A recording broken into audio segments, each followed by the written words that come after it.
from New York, Late Night Show with Mike Siddiqui.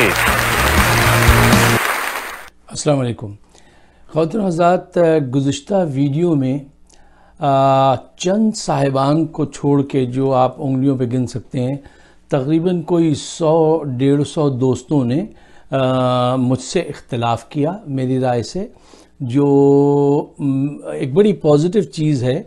دیکھیے، اگر آپ مجھ سے اختلاف کرتے ہیں تو آپ مجھ سے اختلاف کرنے کا حق رکھتے ہیں، اور اس حق میں میں آپ کے ساتھ کھڑا ہوں، اپنے خلاف میں آپ کے ساتھ کھڑا ہوں گا آپ کے حق کے لیے، اس میں کوئی برائی نہیں ہے۔ اور دیکھیے، اصل بات یہ ہے کہ اختلاف رائے رکھنے کے باوجود بھی اگر ہم مل کے چل سکیں تو ہم پاکستان کے لیے کچھ بہتر کر سکیں گے۔ اچھا، کچھ حضرات نے ذرا کچھ زیادہ برا بھلا کہا، تو وہ بھی ہمارے ہیں، ہم تو اس کے امتی ہیں نا کہ جس نے بروں کو کہا تھا کہ یہ میرے ہیں، جس کے نالین شریف میں خون بھر جاتا تھا تو وہ بد دعا نہیں دیتا تھا، کہتا تھا یہ میرے ہیں، کل یہ سدھر سکتے ہیں۔ تو میں اس کا امتی ہوں، یہ جنہوں نے برا بھلا کہا یہ بھی میرے ہیں، مجھے ان سے بھی ویسے ہی ریسپیکٹ کرنی ہے، میں ان کو بھی ویسے ہی احترام دوں گا اور اپنے اور ان کے حق میں دعا کروں گا۔ اچھا، ہوتا یہ ہے کہ حضرت لقمان کا کہنا تھا کہ کسی قوم کو کوئی بات سمجھانا کسی فرد کو اتنا ہی مشکل ہوتا ہے جتنا ایک آدمی یہ کوشش کرے کہ وہ پہاڑ کو ہلا دے گا۔ اور خاص کر کے ہمارے وہاں جو مولوی حضرات نے جو تانا بانا بنا ہے نا، وہ اتنا اسٹرانگ ہے، 70 سال ہو گئے ہیں کہ ان کی رائے کے خلاف اللہ سے اتنا نہیں ڈر رہے ہیں جتنا اپنے مولوی سے ڈر رہے ہیں کہ مولوی ناراض ہو جائے گا۔ عقل میں بات آ رہی ہے لیکن نہیں، مولوی ہمارے فرقے کا ناراض ہو جائے گا، تو اس وجہ سے دور رہتے ہیں۔ لیکن ہماری کوشش یہ ہے کہ ہم صحیح بات کریں۔ میں بھی تمام مولویوں کا احترام کرتا ہوں، لیکن جہاں اختلاف ہے اس کو میں عزت کے ساتھ ان کے سامنے پیش کر دیتا ہوں۔ ہمارا یہ کام ہے، ہم نے یہی کرنا ہے، ہم یہی کریں گے۔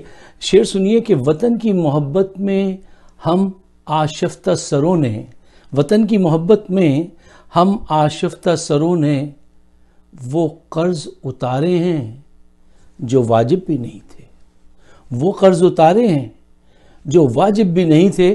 اچھا، اشعار پہ بات آ گئی تو دو اور سن لیجئے کہ کاش آزاد قبیلے کے سخنور ہوتے، کاش آزاد قبیلے کے سخنور ہوتے، ہم محاذوں پر نہ بکتے تو سکندر ہوتے، ہم محاذوں پہ نہ بکتے تو سکندر ہوتے، خود فریبی کے خوابوں میں رہے ہم ورنہ، خود فریبی کے خوابوں میں رہے ہم ورنہ، اپنی اوقات میں رہتے تو قلندر ہوتے، اپنی اوقات میں رہتے تو قلندر ہوتے۔ اچھا، میں یہ آپ سے عرض کرنا چاہتا ہوں کہ دیکھیے، میری تو کوئی حیثیت نہیں، کوئی بھی کسی بہت ہی چھوٹی سی ایک میں آپ جیسا یا ایک آپ کا وہ ہوں بھائی بیٹا، ٹھیک ہے نا، تو میری کوئی ایسی حیثیت نہیں ہے۔ جن کی حیثیتیں تھیں ان کے ساتھ قوم نے کیا سلوک کیا ہے، اور اس وجہ سے نہیں کہ وہ مذہب میں نعوذ باللہ کوئی تحریف کرنا چاہتے تھے، کوئی مذہب نیا کرنا چاہتے تھے، کوئی نیا نبی لانا چاہتے تھے، نہیں، ایسی کوئی بات نہیں ہے۔ ہم جو بھی بات کریں اللہ اور آخری نبی صلی اللہ علیہ وسلم پہ ایمان، اس دائرے میں رہ کے ہم ہر بات کر سکتے ہیں، اور جو اس دائرے سے باہر ہے وہ باہر ہے۔ اچھا، اور جو اس کی کوشش کرے کہ اس دائرے میں کوئی چینج لے آئے، لا الہ الا اللہ محمد رسول اللہ، وہ آؤٹ ہے۔ یہ بیسک انڈرسٹینڈنگ ہونی چاہیے نا۔ اچھا، لیکن ہم نے ان کے ساتھ وہ سلوک کیا ہے جنہوں نے مذہب کی کوئی بات نہیں کی تھی، میں نے مذہب کی کوئی بات نہیں کی ہے۔ مثلا یعقوب الکندی جو ریاضی داں تھے، اتنا بڑا میتھمیٹیشین جس کو پوری دنیا آج مانتی ہے، اس کے ساتھ پتہ ہے کیا سلوک کیا تھا؟ اس نے کوئی مذہب کے خلاف تھوڑی کوئی بات کی تھی، اس نے تو میتھمیٹکس کی بات کی تھی۔ اس کو بادشاہ وقت نے 50 کوڑے لگوائے سرے بازار، اور وہ کوڑے کھاتے کھاتے سہتے سہتے ان کا دم نکل گیا۔ یہ ہمارے یہاں اتنی زیادہ ایکسٹریمزم ہے۔ الرازی، خسرہ اور چیچک، بہت بڑا ڈاکٹر، بہت بڑا طبیب، اس نے اس کا فرق واضح کیا تھا۔ اس کے سر پہ کہا یہ کتاب جو اس نے لکھی ہے سائنس سے متعلق، اس کے سر پہ اتنی مارو کہ کتاب پھٹ جائے. ان کے سر پہ اتنی کتاب ماری گئی کہ وہ کتاب پھٹ گئی اور ان کی آنکھیں وہ نابینا ہو گئے.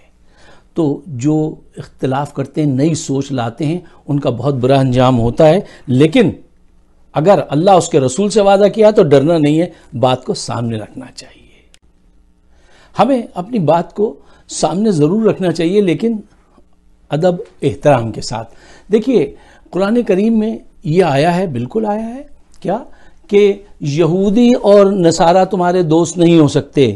مجھ سے سوال پوچھئے کیا میرا اس پہ ایمان ہے؟ میرا اس پہ ایسا ایمان ہے جیسے آپ کا ایمان ہے 100%. اچھا لوک دیکھیے، میں اب اس چیز کو ذرا فرق کو سمجھیے. دیکھیے دوستی کرنا اور سفارتی تعلقات رکھنا، اس میں بڑا فرق ہے. اچھا دوستی کیا ہوتی ہے کہ آپ کے راز بھی آپ کے دوست کے پاس ہوتے ہیں، اور سفارتی تعلقات کیا ہیں کہ آپ کی سلام دعا ہے. جیسے محلے میں کچھ بدماش لوگ ایسے بھی ہوتے ہیں نا جن سے آپ دوستی نہیں رکھتے ہیں لیکن دور دور سے سلام دعا رکھ لیتے ہیں تاکہ ان کے شر سے محفوظ رہیں. یہ حکمت ہے. اللہ تعالیٰ قرآن میں کہتے ہیں جس کو حکمت دے دی اس کو سب کچھ دے دیا. تو یہ میں جو بات کہتا ہوں کہ سفارتی تعلقات رکھنے چاہیے تاکہ نظر رکھیں آپ کہ کون کیا کر رہا ہے. اگر آپ کے سفارتی تعلقات ہی نہیں ہوں گے تو آپ کیا نظر رکھیں گے؟ اچھا اب اس دور میں جب یہ آیت آئی ہے تو اس دور میں کرسچن وہ قبیلے تھے، قریب قریب سب لوگ رہتے تھے. کچھ لوگ یہودی سے مسلمان ہو رہے تھے، کچھ جاسوس بن کے آ جاتے تھے مسلمانوں کے درمیان میں، کہتے تھے ہم تو ان کے سامنے کہتے ہیں مسلمان ہیں، ہم تو ان سے مسلمان نہیں ہیں. تو اللہ تعالیٰ نے یہ گائیڈ لائن دی تھی کہ اپنے راز انہیں نہ بتا دینا ورنہ یہ تمہیں نقصان پہنچائیں گے. اچھا اب آج کے دور میں مجھے بتائیے، آج امریکہ، کینیڈا، پورا یورپ، ٹھیک ہے نا، وہ یہود و نصارہ ہیں نا، وہاں پہ سب سے کیا سفارتی تعلقات قطع کر لیں؟ نہیں. اللہ تعالیٰ نے مسلمان کے جرثوم میں حکمت، عقل ہوتی ہے، علم ہوتا ہے. مسلمان اللہ کے نور سے دیکھنے والے لوگ ہیں. ہم نے دیکھنا بند کیا ہوا، آنکھیں بند کی ہوئی ہیں، ورنہ ان کی کیا ضرورت ہے کہ یہ ہم سے کسی مقام میں بھی، کسی فیلڈ میں بھی آگے بڑھیں؟ کیوں ہم نے آنکھیں بند کر لی ہیں. ہمیں یہ نہیں چاہیے کہ ہم سب سے جو ہے بائیکاٹ کر دیں. کیوں؟ دیکھیے اسی قرآن میں یہ بھی لکھا ہوا ہے اللہ تعالیٰ نے کہ تم ان کا کوشر فوڈ کھا سکتے ہو، جو ہم یہاں امریکہ میں خوب کھاتے ہیں لوگ، ٹھیک ہے نا. تم ان کے وہاں شادی کر سکتے ہو، ٹھیک ہے نا. آپ صلی اللہ علیہ وسلم نے ان کے وہاں شادی بھی ہوئی اور لین دین تجارت بھی کیا، تجارت بھی ہو رہی ہے. تو یہ کیا ہے؟ یہ چھوٹے سے قسم کے سفارتی تعلقات ہی ہیں نا. کہ یہ نہیں کیا آپ صلی اللہ علیہ وسلم نے کہ روٹ کے بیٹھ گئے ہوں یا کہہ دیا آج سے بس ان کی طرف گنے تان کے رہنا، ان کا کوئی نام نہ لے. جو ہمارا ایٹیٹیوڈ ہے، جو ہمارے یہ جو بنیاد پرست لوگ ہیں ان کا ایٹیٹیوڈ ہے کہ نام تک نہ لینا. اسرائیل ہو، یہ ایجنٹ ہے، یہ آدمی تمہارا دماغ بدل رہا ہے. نہیں، ایسا نہیں کیجئے. اللہ اور اس کے رسول صلی اللہ علیہ وسلم کی روشنی میں دیکھیے کہ انہوں نے آج کیا وقت سخت ہے اسلام کے لیے، اس سے بہت زیادہ وقت سخت تھے، بہت زیادہ بڑے چیلنجز تھے آپ صلی اللہ علیہ وسلم کے دور میں، اور ان کو کیسے نپٹا گیا اس کی روشنی میں اپنا لاہ عمل طے کرنا چاہیے. آپ کو یاد ہے کہ ایک موقع پہ ایک ایسا وقت آیا کہ ایک معاہدہ ہو رہا تھا اور مخالفین نے کہا ہم نبی کریم صلی اللہ علیہ وسلم کو نبی نہیں لکھیں گے، اس میں یہ لکھو. تو حضرت عمر نے تلوار نکال لی تھی. اب واقعتاً یہ ایسی بات تھی کہ how dare you are asking me کہ یہ نہ لکھو. آپ یا میں ہوتے تو یہ اس وقت آپ صلی اللہ علیہ وسلم نے کیا کہا؟ آپ صلی اللہ علیہ وسلم نے کہا تم یہ بھی لکھ دو، میں اس پہ مہر لگا دوں گا، اس لیے کہ اس سے چین امن ہوگا، حکمت ہے یہ، تم کر دو. تو دیکھو وہ ٹھنڈے دماغ سے سوچتے تھے اور آگے کا سوچتے تھے، اللہ کی ہدایات میں سوچتے تھے. ہمیں بھی ویسے ہی سوچنا چاہیے. یہ نہیں کہنا چاہیے کہ یہ امریکہ میں رہتے ہیں، یہودیوں کے ایجنٹ ہیں، یہ دماغ بدلنے آئے ہیں. نہیں، ایسی بات نہیں کرنی چاہیے. اب ایک آخری بات اس طرف بھی آئیے کہ ہم ہمیشہ سے فلسطین کی حمایت کرتے آئے ہیں اور انشاءاللہ ہمیشہ کرتے رہیں گے، لیکن فلسطین ہمیشہ بھارت کی حمایت کرتا آیا ہے. یاسر عرفات کتنے دوستانہ تھے ان کے مراسم اندرا گاندھی سے، اور آج بھی آپ فلسطینی سے مل لیجئے، وہ انڈینز کو پریفر کرتے ہیں. ان کے تعلقات ان کے دل میں ہمیشہ وہ رہتے ہیں. یہ فلسطینی کبھی یہ نہیں کہتے ہمیں اسلامک مملکت یہاں بنانی ہے، نہیں، بالکل نیشنلزم پہ رہتے ہیں، مذہب کی طرف کوئی زیادہ وہ نہیں رکھتے ہیں، لیکن پھر بھی ہم ان کا ساتھ دے رہے ہیں. اچھا ہم اس وقت ساری دنیا اپنی پالیسیز بنا رہی ہیں، پوری دنیا چینج ہو رہی ہے، بہت چینج ہو رہا ہے. کس کے کس سے تعلقات تھے؟ مثلا کیا آپ سمجھ سکتے تھے کہ ہندوستان ہمارے ساتھ یہ گیم کرے گا کہ وہ سعودی عرب سے بلینز آف ڈالر کی جو ہے وہ بزنس کرے گا اور ہمیں آؤٹ کر دے گا؟ ہم امریکہ چین اور روس جو ہے اس سے تعلقات ہمارے بہتر ہو جائیں گے.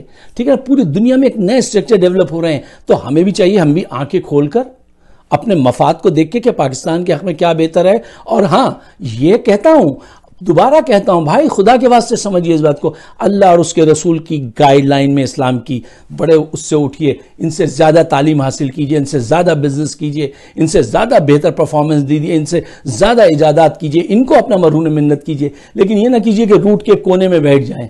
اس سے پاکستان کو فائدہ نہیں ہے, امت مسلمہ کو فائدہ نہیں ہے. ہم پوری امت کا کیس لڑنے جاتے ہیں, ہمارا کیس کوئی نہیں لڑتا. اچھا, ہمارا مقدمہ تو کوئی نہیں لڑے گا, ہمیں اپنا مقدمہ خود لڑنا ہے. ٹھیک ہے. اچھا, اب اس بات پہ ذرا غور کیجئے کہ جب ہم اپنے بزرگوں سے یہ بات سنتے ہیں کہ یہ جتنی آج جو دنیا میں ایجادات ہیں ان کی بیسک جو ہے وہ مسلمانوں نے ایجاد کی ہے, اور اس میں ہمارا بڑا کنٹریبیوشن ہے, جو فیکٹ ہے, تو ہم ان حالات میں کیسے پہنچ گئے کہ آج ہماری مسلم امہ میں قحط پڑتا ہے. مسلم امہ کے امریکہ میں 11,000 بلین ڈالرز رکھے ہوئے ہیں. دوبارہ سنیے, 11,000 بلین ڈالرز یہاں پہ رکھے ہوئے ہیں مسلم امہ کے, چوروں کے. ٹھیک ہے نا. ہمارے یہاں قحط پڑ جاتا ہے, چاہے وہ ہمارا سندھ میں ہو, علاقہ تھر کا, یا وہ جو سعودی عرب کے برابر میں وہ. تو آج ہماری حالت اتنی خراب کیوں ہے؟ آج دنیا کی 80 ٹریلین کی جو بزنس ہے اس میں ہمارا حصہ صرف 4-5 ٹریلین ڈالر ہے, جبکہ ہماری پاپولیشن 25% ہے. ہمارے پاس تقریباً 30% آئل ہے اس دنیا کا, ربڑ ہے, مین پاور ہے, ہر 5واں آدمی مسلمان ہے. تو پھر اتنی رسوائی, اتنی پٹائی کیوں ہو رہی ہے؟ کچھ وجوہات تو ہوں گی نا یار, اس کو تو تلاش کرنا چاہیے. اچھا دیکھیے, جب تک مسلمان نے تعلیم حاصل کی اور حقیقت پسندی سے آنکھیں کھول کے ریسرچ کرتا رہا تو وہ آگے بڑھتا رہا. اب جب سے یہ ریچولز کو پکڑا ہے صرف, اور تحقیق کو, سوچنے کو بند کر دیا, جب سے مسائل کھڑے ہو گئے ہیں. اچھا, جب میں کہتا ہوں ریچولز, نماز, روزہ, حج, زکوٰۃ, یہ اتنے ہی امپورٹنٹ ہیں جیسے چہرے پہ آنکھ, ناک, کان. اس کے بغیر تو آپ چل ہی نہیں سکیں گے نا. تو یہ تو ریچولز تو کرنے ہی کرنے ہیں, لیکن ہمارے لوگوں نے کیا کیا ہے کہ صرف ریچولز کو ٹوٹل اسلام سمجھ لیا. سوچنا, پڑھنا, لکھنا اور حقیقت پسندی سے دعوت دینا, مقابلے کے لیے ان کو بلانا, ان سے بات چیت کرنا, یہ چھوڑ دیا شر کے ڈرما کے, اور یہ الزام لگا کے یہ ہمارا دشمن ہے. ارے دشمن کی ایسی کی تیسی, آئیے بات کیجئے. آپ کیا بات کرتے ہیں؟ جو قرآن ہے, کسی ہولی کتاب کے اندر آج تک تھنکنگ پر اتنا زور نہیں ہے جتنا قرآن میں ہے. قرآن کی 720 آیات سائنس کی طرف اشارہ کرتی ہیں. ٹھیک ہے نا. میرے نبی صلی اللہ علیہ وسلم نے ہر چیز کا عمل کر کے دکھایا, اور اس کی قوم جو ہے وہ آج پٹ رہی ہے. کیوں؟ صرف ریچولز کوئی سب کچھ نہیں. ریچول تو میں نے کہا نا بہت ضروری ہے, مینڈیٹوری ہیں. اس کے ساتھ سوچو, ریسرچ کرو, پڑھو, بیٹ کرو, تعلیم میں ہر چیز میں آگے بڑھو. آپ کو پتہ ہے ظہور اسلام کب کا ہے؟ 7ویں صدی ہوئی نا. تو 7ویں صدی سے 13ویں صدی تک گولڈن ایرا آف اسلام کیوں کہتے ہیں؟ کیونکہ اس وقت 14 جو بڑے سائنٹسٹ تھے اس میں سے 10 مسلمان تھے. اور آپ کو پتہ ہے اس وقت یہ یورپ, امریکہ میں کیا تھا؟ یہ ڈارک ایجز میں تھے. ان کی کوئی ترقی نہیں تھی. یہ لٹیرے تھے, یہ برطانیہ کے لوگ, یہ قزاق تھے, یہ بحری جہاز لوٹا کرتے تھے. انہوں نے وہ تاریخ کا حصہ کاٹ دیا ہے اپنے اس میں سے, ہسٹری میں سے آپ بہت کم پڑھیں گے. اچھا, آپ ریسرچ کریں گے تو مل جائے گا. پھر جو یورپ آگے بڑھتا ہے 15ویں سینچری میں, تو ان کا جو رینیسانس ہے وہ بھی ہمارے آلات, ہماری ریسرچ کی وجہ سے ہوا تھا. جو بیت الحکمہ ہماری جو لائبریری تھی بغداد میں, ٹھیک ہے نا, اس میں جو ریسرچ ہوتی تھی, مسلمان یہودیوں سے ڈر کے بھاگتا نہیں تھا, کرسچن سے. ان کو کہتا تھا تشریف لائیے, آئیے ذرا مباحثہ کریں, یہ ٹاپک آج کا یہ ہے. ٹھیک ہے نا. ان کو انٹرٹین کرتے تھے, ان کو مہمان کی حیثیت سے رکھتے تھے. اس وقت بغداد کی ایک گلی میں 100 کتب خانے تھے. ہارون رشید کی بیگم کے وہاں 4 لاکھ کتابیں تھیں. ٹھیک ہے نا. مسلمان آگے بڑھتے تھے. اس وقت جس وقت کرسچن دنیا میں وہ کہتے تھے عورت بائبل کو ہاتھ نہ لگائے ناپاک ہو جائے گی, اس وقت اسپین کے اندر 170 مسلم خواتین کر رہی تھی, کیا اردو میں کہتے ہیں, لکھ رہی تھیں قرآن حکیم. ٹھیک ہے نا، کتابت کر رہی تھیں 170 خواتین۔ 7ویں صدی میں اسپین میں ایک مسجد کے بڑے احاطے میں ایک چرچ کے قیام کی اجازت دے دی تھی مسلمانوں نے۔ تو یار مسلمانوں نے تو اتنا اچھا وقت دیکھا ہے، ہم صرف اس وجہ سے لٹ گئے کہ ہم صرف ریچولز کے گرد گھوم گئے، اور پھر کیا ہوا کہ بادشاہت آ گئی، بادشاہت نے وہ بیڑا غرق کیا ہے۔ تیمور لنگ کا زمانہ ہے، 1443 کا غالباً پرنٹنگ پریس وہ ہوا، تو مسلمانوں نے کہا قرآن اس پہ نہ وہ کرنا، پرنٹ حرام ہو جائے گا۔ یہ سوچ کے لوگ آج بھی چل رہے ہیں۔ جہانگیر کے زمانے میں ویکلی نیوز پیپر شائع ہو چکا تھا انگلینڈ سے، اور شاہ جہاں کے زمانے میں 1631 کا غالباً واقعہ ہے کہ فرانس سے اخبار شائع ہو گیا۔ انقلاب فرانس کتنی بڑی بات ہے، اس وقت ہمارے آباء و اجداد کیا کر رہے تھے؟ تھاتا تھیاں ہیں۔ شاہ عبد العزیز دہلوی کا دور ہے ہندوستان میں، اور اس دور میں جارج اسٹیون نے کیا کیا تھا؟ انجن ریل کا ایجاد کر لیا تھا۔ حالی مسدس لکھتے رہے، اسکاٹ لینڈ میں سائیکل ایجاد ہو گئی۔ سلطان حیدر، ٹیپو صاحب کے والد صاحب سلطان حیدر 1760 کا غالباً زمانہ ہوگا، تو ان کے دور میں ٹیکسٹائل مشینری ہو گئی تھی۔ اچھا، ہمارے جن لوگوں کو تھوڑی سی کیمیا آتی تھی وہ کہنے لگے ہم اس سے سونا بنائیں گے، ٹھیک ہے نا، اب وہ لوہے کو لے گئے، انہوں نے مشین بنائی اور خوب پیسے بنائے، خوب علم حاصل کیا۔ تو خواتین و حضرات، ہمیں چاہیے ریچولز کو برقرار رکھیں۔ میں دوبارہ آپ سے کہتا ہوں، الزام نہیں لگائیے مجھ پہ، اور اس کے ساتھ ساتھ سوچ پہ، فکر کے وہ دروازے کھولیے، ان پہ تالے نہ ڈالیے، اسی میں ہماری بھلائی ہے۔ آپ سب کا بہت بہت شکریہ۔ اپنی